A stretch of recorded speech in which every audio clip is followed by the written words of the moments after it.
Salut, c'est Jean-Marc de l'Académie Running et Trail.net. J'espère que tu vas bien.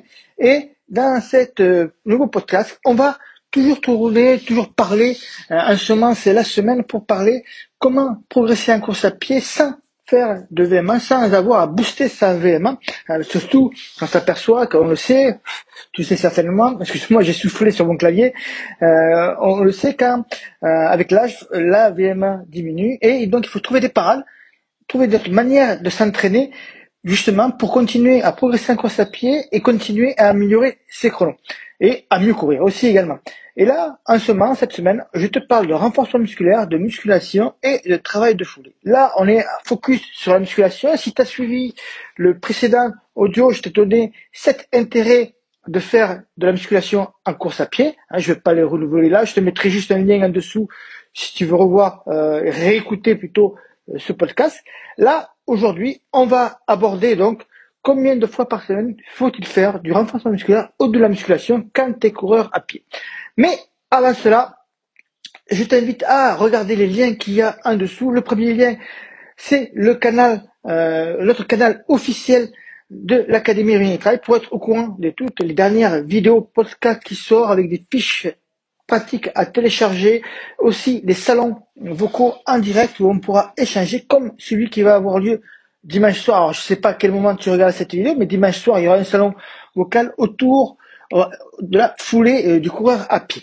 Et le deuxième lien aussi, c'est un lien pour rejoindre le journal des coureurs, là où tu vas recevoir chaque semaine des conseils et astuces pour progresser en course à pied et mieux te sentir lorsque tu cours. Et tu as d'autres liens en dessous que tu peux regarder si cela t'intéresse. Allez, c'est parti maintenant. Combien de fois faire de la musculation ou du renforcement musculaire par semaine? On va distinguer pour ça 3 grandes périodes. Et je t'invite de prendre une feuille de papier ou pour tracer un stylo pour un petit exercice qui va être sympa pour toi à faire.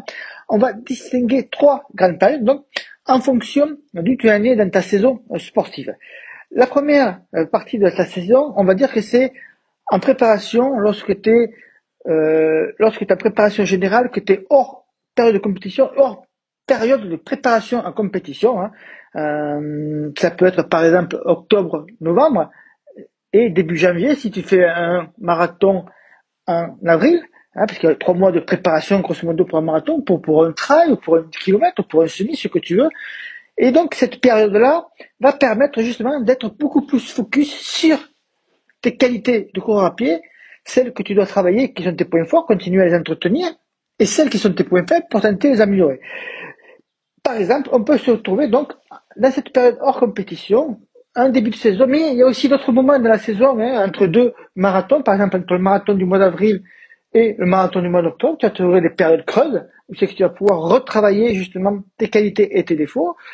Ça peut être aussi préparer un ultra trail au mois de mars et rattaquer en novembre ou décembre pour le deuxième ultra trail. Bref, tu vois qu'il y a toujours plusieurs périodes qui sont hors compétition, on va dire, et qui se retrouvent dans ta saison sportive. Il n'y a pas que le début de saison.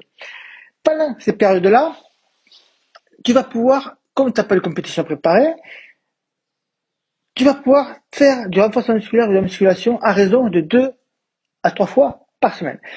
Quand je te dis 2 à 3 fois par semaine, ça ne veut pas dire forcément de faire des séances complètes consacrées uniquement à ces objectifs-là.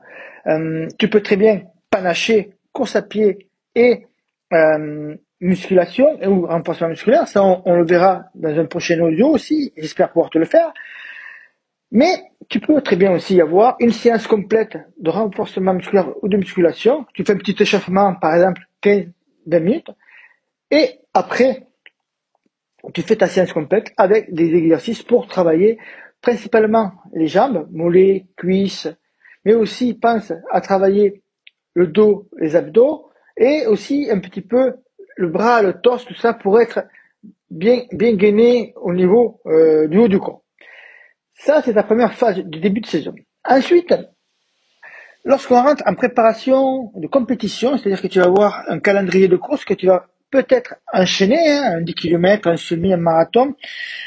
Lorsque tu es dans cette période-là, c'est beaucoup plus délicat parce que tu as d'autres priorités. tu as la priorité de travailler ton allure de course, travailler aussi ta VMA, pourquoi pas. Et donc, du coup, tu n'as pas les mêmes objectifs. Il est inutile de vouloir se fatiguer à faire 3 séances de musculation ou de renforcement musculaire à cette période-là. On va dire que lorsque tu es à milieu de saison, pas milieu de saison, mais que tu es dans cette période de préparation à la compétition, 1 à 2 séances va suffire. Tu peux très bien faire donc une séance complète ou 2 séances panachées, où c'est que tu vas mélanger course à pied, par exemple travail de la foulée et renforcement musculaire de la même séance. Grosso modo, plus tu te rapproches du jour J, de ta compétition, plus tu vas devoir lever le pied avec le renforcement musculaire et la musculation en diminuant le nombre de séries ou en diminuant les poids que tu prends, que tu utilises. Si tu as l'habitude de faire des squats à 100 kg, alors c'est un exemple, je te prends bien sûr un exemple. Si tu as l'habitude de faire des squats à 100 kg, des répétitions X fois répétition, plus tu vas te rapprocher du jour à compétition, tu vas diminuer à la fois. L'idéal, c'est de diminuer à la fois le nombre de répétitions, mais aussi les poids que tu utilises.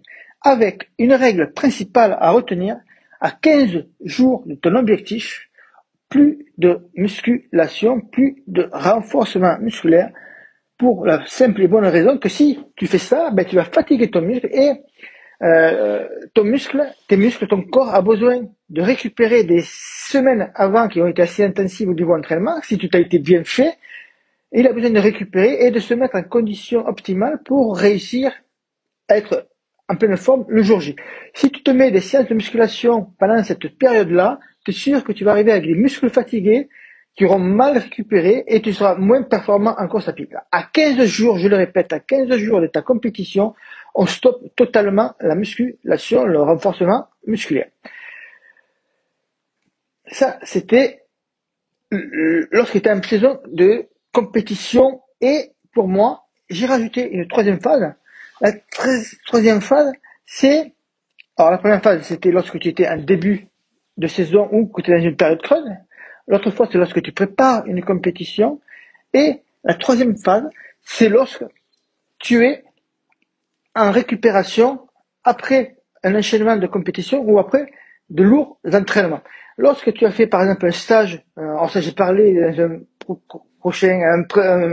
précédent podcast, que lorsque tu fais un gros stage de course à pied ou un gros stage de triathlon par exemple, là aussi, ou lorsque tu sors d'un marathon, tu es fatigué. Et du coup, tes muscles sont fatigués, ils ont besoin de se reposer. Ça ne sert à rien de vouloir rattaquer rapidement par de la musculation dans les jours qui suivent ou faire du renforcement musculaire.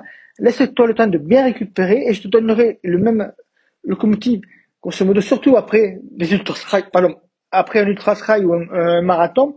Plus la compétition est longue, plus la durée après ta course de récupération avant de réattaquer les séances de renforcement musculaire ou de musculation va être longue.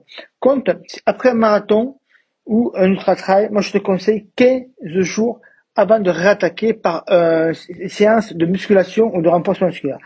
Si tu as fait un 10 km, un stage trail, un stage triathlon, que ça s'inscrit dans ta préparation par rapport à une compétition, attends quelques jours quand même avant de réattaquer par de la musculation ou du renforcement musculaire.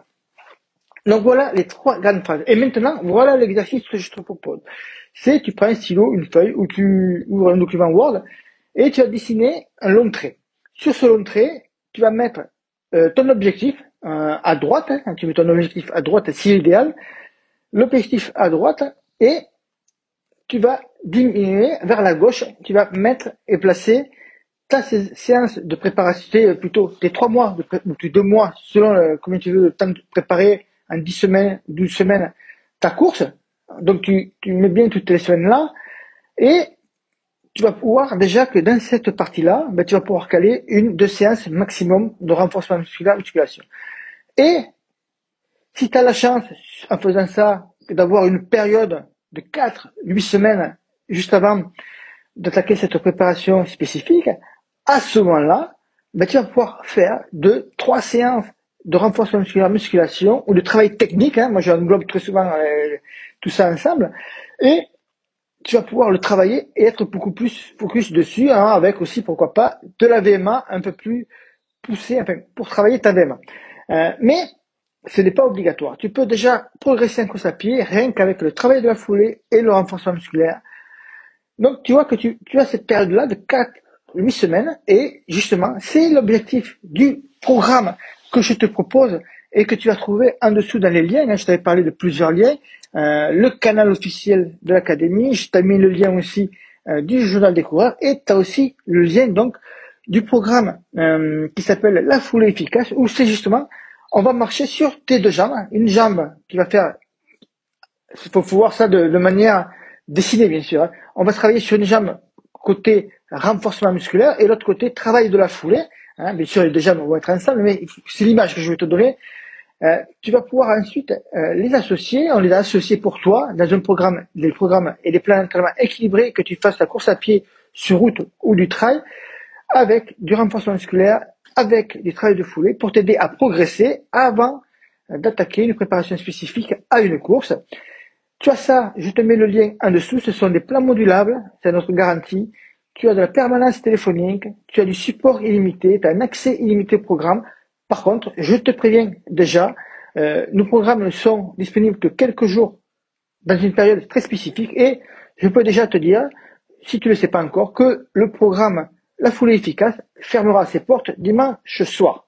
Donc voilà, je te mets les liens qu'il te faut en dessous. Si tu as des questions autour de ce podcast, n'hésite pas à le faire soit sur le groupe ou plutôt sur le canal officiel de l'académie ou si tu es sur YouTube par exemple, laissez ton commentaire en dessous de YouTube. Je te souhaite une bonne journée, je te dis à bientôt et bon run. Ciao ciao.